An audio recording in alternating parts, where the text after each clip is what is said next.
Welcome, here I've got SONY Xperia 1 and 2 and I'm gonna show you how to change aspect ratio in the camera app at this device.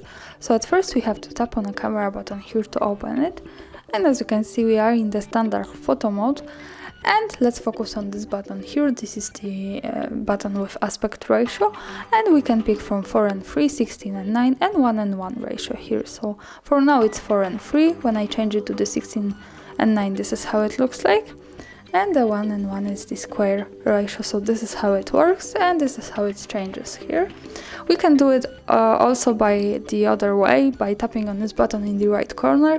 We get access to the advanced camera settings, and also here we have still image size, so by tapping on this we can see the ratios, and also we can see the megapixels, so the quality of the picture. This is connected. 4 and 3 ratio has 12 megapixels, 16 and 9 ratio has 9 megapixels, and 1 and 1 ratio also has 9 megapixels. So this is how it works here. Also here we can change it, and also we can do it by just one tap here. So this is how it works. Thanks for watching, subscribe our channel and leave the thumbs up.